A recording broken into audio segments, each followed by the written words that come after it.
Hello friends, welcome back to Mahadevi's life. तर आज आहे गुरुवार, 5वा मार्गशीर्ष आहे आणि मी गेल्या गुरुवारीच उद्यापन केलं होतं. आणि आता मी फक्त रेग्युलर पूजा केलेली आहे देवाची. आणि आता नाश्ता वगैरे सगळं बनवून झाला, झाडूपरची झाली, देवाची पूजा झाली, आंघोळ वगैरे सगळं झाली. बाळाची आंघोळ एवढं उरली आहे आणि मी नाश्ता अजून केला नाही. 11 वाजले आहेत.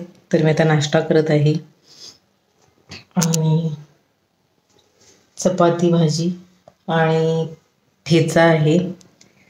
तर भाजी होती पण निवडायला काल आठवण नाही, मला वेळ नव्हता आणि आल्यानंतर उशीर झाला. आम्ही डीमार्टला गेलो होतो काल, तर त्याच्यामुळं उशीर झाला यायला. मग ती भाजी निवडायची राहिली घेवड्याची.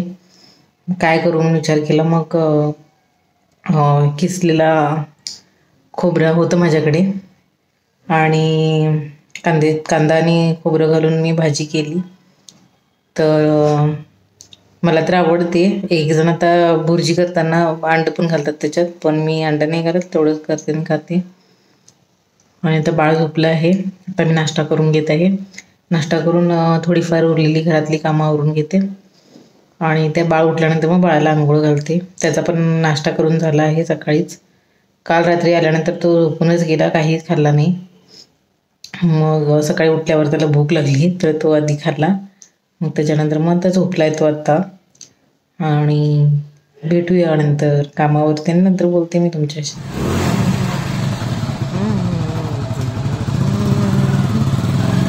बाळ आज बाबाच्या गाडीवर बसून इतका खुश झाला आहे. तुम्ही रिटर्न येताना बघा त्याचा चेहरा. आणि आता रोज असंच करतो की काय, मी खाली घेऊन आले त्यामुळे तो हट्ट केला की बाबाबरोबर जाणार. आणि त्यामुळं मी वरूनच त्यांना बाय करते, खाली येत नाही.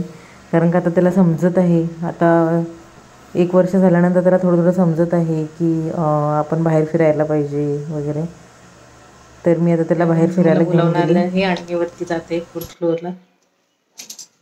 तर ही साडी खूप जुनी आहे, मम्मीची आहे, तर ती वापरत नाही, त्यामुळे मी घेतली. वरती पूजा होती तर मी सवाष्णी म्हणून बोलवलं होतं, तर मी जाऊन आले. तुम्हाला मगाशी बघितलं असेलच मी साडी वगैरे नेसली होती.